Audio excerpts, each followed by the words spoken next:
बल से लड़ाई बलवान की, निज बल से लड़ाई बलवान की। ये कहानी है दिए की और तूफान की, ये कहानी है दिए की और तूफान की।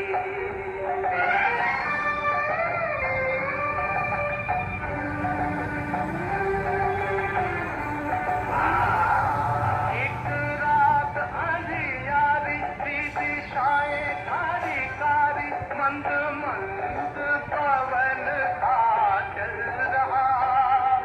अंधियारे को मिटाने, जग में जोत जगाने, एक छोटा सा दिया था कहीं चल रहा।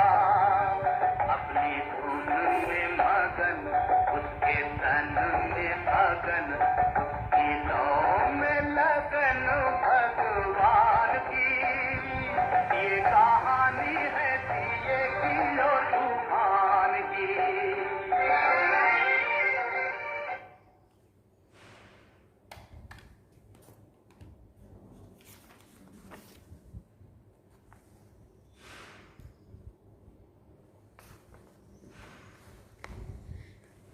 ओम शांति। बाबा गुड मॉर्निंग। आज बाबा के 31 मार्च 2023 के महावाक्य हैं। बाबा ने सार में कहा, मीठे बच्चे अपना मिजाज बहुत मीठा बनाओ, भूले चुके भी किसी को दुख मत दो। बुरे वचन कहना, क्रोध करना, डांटना, ये सब दुख देना है। बाबा ने प्रश्न पूछा, माया बच्चों की परीक्षा किस रूप में लेती है? उस परीक्षा में अडोल रहने की विधि क्या है? तो बाबा ने उत्तर में कहा, मुख्य परीक्षा आती है काम और क्रोध के रूप में।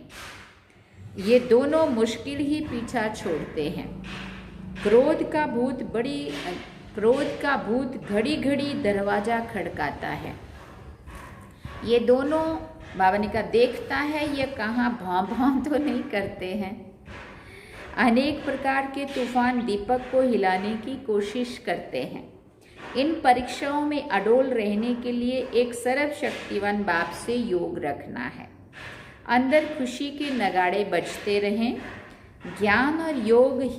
ज्ञान और योग बल ही इन परीक्षाओं से पार करा सकता है। गीत सुना, निर्बल से लड़ाई बलवान की। ओम शांति। बच्चे समझते हैं और बाप भी समझाते हैं कि तुम फिर से आए हो पारलौकिक बाप के पास और सब है लौकिक बाप। ये है सब आसुरी बुद्धि, सतयुग में है दैवी बुद्धि। आसुरी के बाद फिर दैवी जरूर बनना है। आसुरी और दैवी, पतित और पावन में बहुत फर्क है। तुम जानते हो हम पावन थे, फिर रावण ने पतित बनाया है। अभी फिर बाप द्वारा हम फिर से पावन दुनिया का वर्षा ले रहे हैं। सतयुगी राज्य भाग्य का, वो भी 21 जन्मों के लिए। जब बाबा बच्चों को कहते हैं तब याद करते हैं, फिर भूल जाते हैं। इसलिए बाबा बार बार याद दिला रहे होते हैं। जो बात याद रहती है वो फिर औरों को समझाने के लिए दिल टपकती है। याद नहीं होगी तो दिल टपकेगी नहीं, फिर वो खुशी की उछल नहीं आएगी, मुरझाई हुई शक्ल दिखाई देगी। अभी तुम जानते हो हम फिर से गंवाया हुआ सतयुग का राज्य भाग्य ले रहे हैं। वो जो क्रिश्चियन से राज्य गंवाया था वो ले लिया, परंतु माया ने हमारा राज्य छीना है, ये कोई को पता नहीं है। क्रिश्चियन से तो राज्य ले लिया हट से, भूख हड़ताल आदि करके।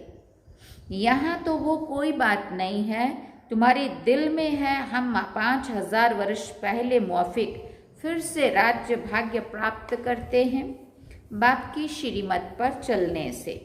इसमें तलवार आदि कुछ भी चलाने की मत नहीं देते हैं। कहते हैं बच्चे स्वीट टेम्पर बनो, बहुत मीठे बनो। सतयुग में शेर बकरी भी इकट्ठे जल पीते थे, एक दो के प्यार में रहते थे। दुख का वार नहीं होता है। यहाँ दुख का वार होता है। काम कटारी चलाना ये भी दुख का वार है। किसी को बुरे वचन कहना व क्रोध करना, डांटना, ये भी दुख देना है। बाप कहते किसी को भी दुख नहीं देना है। अपना मिजाज बहुत मीठा बनाओ। भूले चुके भी दुख देने का काम नहीं करो। श्री कृष्ण के लिए कहते इतनी रानियों को भगाया, तो भी कहते हैं भगाया सुख देने के लिए। बाबा ने हमें अपना बनाया किस लिए? सुख देने के लिए। अभी तुम समझ गए हो श्री कृष्ण की बात नहीं है। भागवत के साथ गीता का, गीता के साथ फिर महाभारत लड़ाई का कनेक्शन है। अभी वही संगम युग है। श्री कृष्ण का तो नाम नहीं है। श्री कृष्ण की राजधानी है सतयुग में। श्री कृष्ण ने कोई को पतित से पावन बनाने के लिए कभी राखी नहीं बांधी। ये है पतित को पावन बनाने का उत्सव। सो तो पतित पावन परमात्मा ही है, ना कि श्री कृष्ण। श्री कृष्ण का तो जन्म सतयुग में हुआ। वहां तो कंस, रावण, सुपनखा आदि हो ना सके। ये इस समय है आसुरी संप्रदाय। इन सब बातों को तुम अभी समझते हो। तुम्हारी बुद्धि में है। हमने बेहद के बाप से अनेक बार राजयोग सीखा और 21 जन्म राज्य पद पाया है, फिर माया से राज्य भाग्य गंवाया है। जो माँ बाप दादे के दिल पर चढ़े हुए बच्चे हैं वही तख्त नशीन बनेंगे। जो फरमान बरदार नहीं वो क्या पद पाएंगे? वो पद पाना चाहिए सूर्यवंशी, नहीं तो पाई पैसे के दास दासी जाकर बनेंगे। बाप दादा की आज्ञा पर नहीं चलते हैं। ब्रह्मा की मत भी मशहूर है, शिव बाबा की मत भी मशहूर है। तो ब्रह्मा और शिव बाबा के साथ उन्हों के औलाद की भी मत मशहूर होनी चाहिए। तुमको शिव बाबा और ब्रह्मा दोनों की मत पर चलना चाहिए, तब तो श्रेष्ठ बनेंगे ना। माता पिता भी श्रेष्ठ बनने के लिए कितनी अच्छी धारणा करते हैं। सभी बच्चों को पढ़ाते हैं। मुरली सब बच्चों के पास जाती है। इनका पार्ट ही है पढ़ाने का। कई बच्चे ऐसे भी हैं जो माँ बाप से भी अच्छा पढ़ते हैं या अच्छा पढ़ाते हैं। शिव बाबा की तो बात ही ऊंची ठहरी, परंतु मम्मा बाबा से भी इस समय होशियार बच्चे हैं। भले संपूर्ण तो कोई बना नहीं है, कुछ न कुछ कांटे भी लगते रहते हैं। माया का वार होता है। दीवे को तूफान लगते हैं। जितना ज्ञान और योग में रहेंगे तो इस घृत से तुम्हारी ज्योति जगी रहेगी। कोई दीपक में घृत थोड़ा कम हो जाता है तो लाइट कम हो जाती है। कोई का दीवा बहुत अच्छा जलता रहता है। आत्मा रूपी दीवे को ही तूफान लगता है। तूफान तो लगेंगे। बाबा कहते हैं नंबर 1 अनुभवी मैं हूँ। रुस्तम से जरूर माया रुस्तम होकर लड़ेगी। बाप समझाते हैं हे दीवे ऐसे ऐसे तूफान आएंगे। ये दीवे मन आत्मा के लिए कहा बाबा ने। हे दीवे ऐसे ऐसे तूफान आएंगे, परंतु कर्मेंद्रियों से कोई पाप नहीं करना।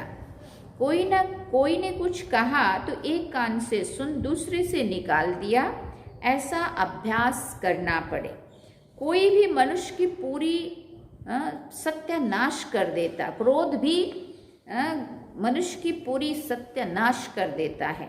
ये भी बड़ी परीक्षा होती है। क्रोध का भूत आकर के दरवाजा ठोकते हैं, देखते हैं, भौं भौं करते हैं।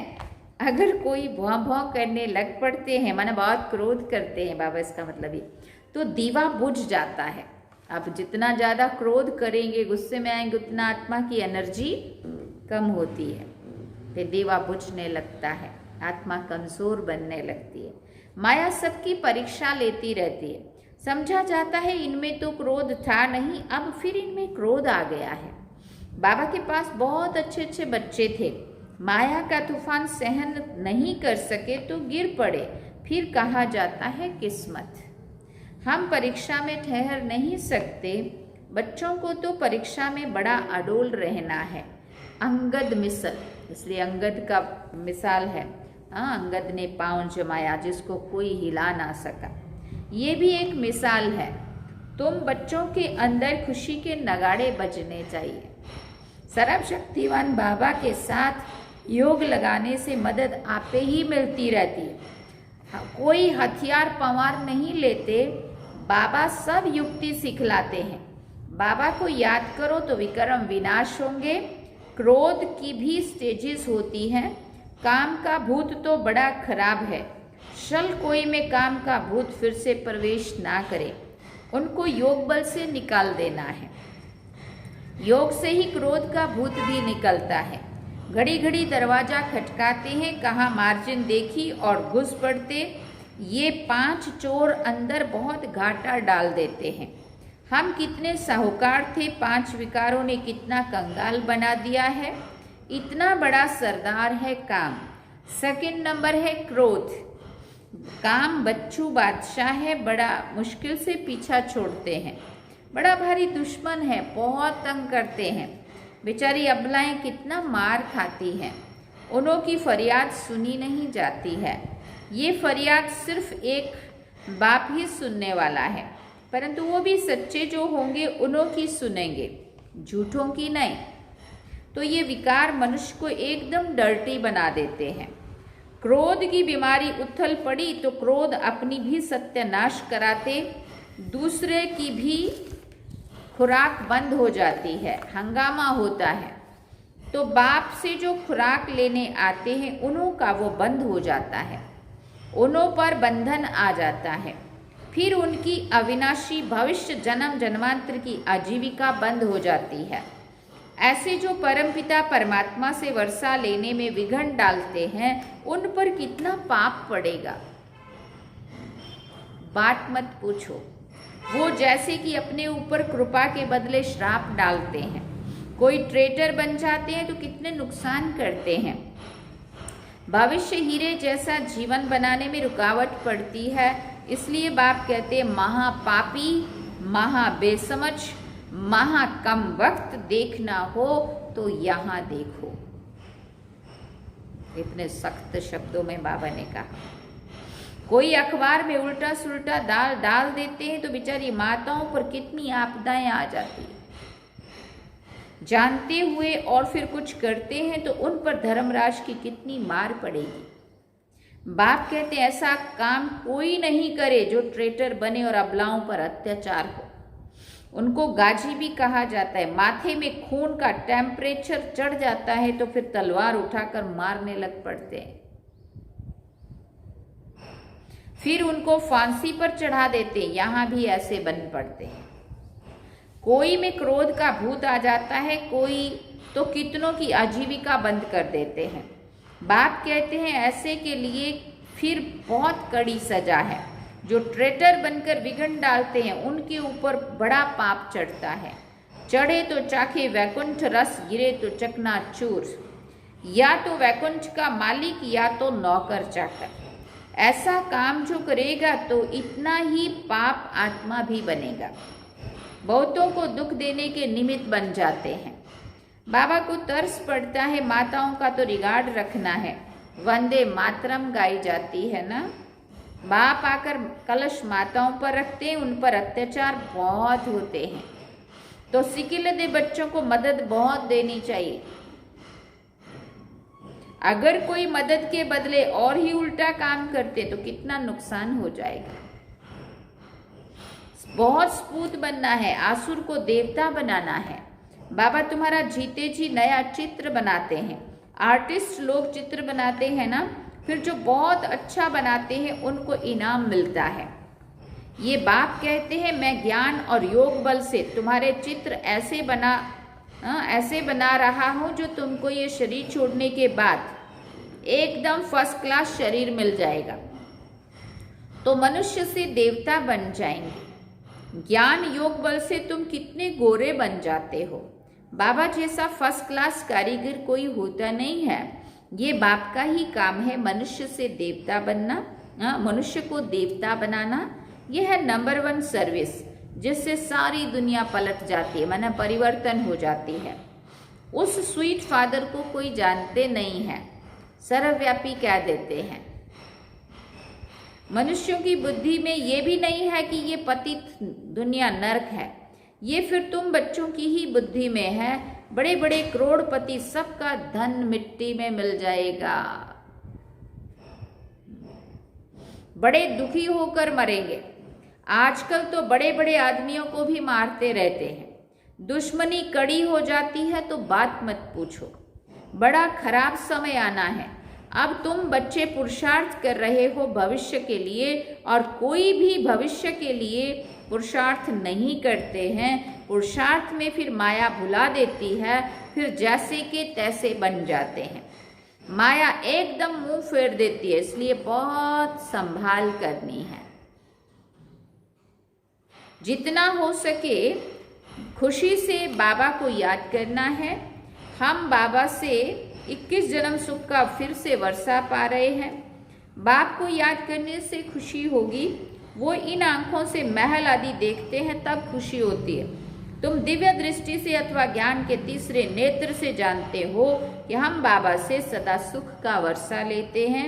अगर बाप की मत पर चलेंगे तो सावधान तो करते रहते हैं, बच्चे श्रीमत पर बहुत मीठा बनो, चुप रहो और बाबा को याद करो। फिर बाबा ने कहा, तुम बच्चों जैसा सौभाग्यशाली इस सृष्टि पर कोई नहीं है। तुम स्वर्ग का मालिक बनते हो, वहां बड़ा सुख है। ये भी जानते हो राजयोग वही सीखेंगे जो कल्प पहले सीखे होंगे। तुम देखते हो पंडे सर्विस कर फूलों को व कलियों को बागवान के पास ले जाते हैं, फिर उन्हों को सर्विस की ऑफरिंग भी मिलती है। ज्ञान है बहुत सहज। इस जीवन को मोस्ट वैल्यूबल कहा जाता है। पत्थर से हीरे जैसा गरीब से साहूकार बनते हैं, गाया हुआ भी है। अतीन्द्रिय सुखमय जीवन गोप गोपियों से पूछो, कौन से गोप गोपियां? जैसे बाबा ने सुनाया, ये है बड़ी लॉटरी। बाप स्वर्ग का रचयिता है, तो बाप और स्वर्ग को याद करना बहुत सहज है। विश्व का मालिक बनना कम बात थोड़ी है। वहाँ दूसरा कोई धर्म होता नहीं है। बच्चे जान गए हैं कि हमने आधा कल्प अनेक प्रकार के दुख देखे हैं। अब बहुत अच्छा पुरुषार्थ करना चाहिए। इस दुनिया में कोई सुखी हो नहीं सकता है, वहाँ तो सब सुखी होंगे। ऐसे सुख के राज्य में ऊंच पद पाने में बहुत मजा है। बॉक्सिंग में घड़ी घड़ी थप्पड़ खाते गिरते नहीं रहना है। विकार में गिरा तो एकदम जोर से चोट लग जाएगी। क्रोध भी बहुत खराब है। घड़ी घड़ी चोट नहीं खानी चाहिए, नहीं तो गिर पड़ेगी। अच्छा, मीठे मीठे सिकिल दे बच्चों प्रति माता पिता बाप दादा का याद प्यार और गुड मॉर्निंग। रूहानी बाप की रूहानी बच्चों को नमस्ते।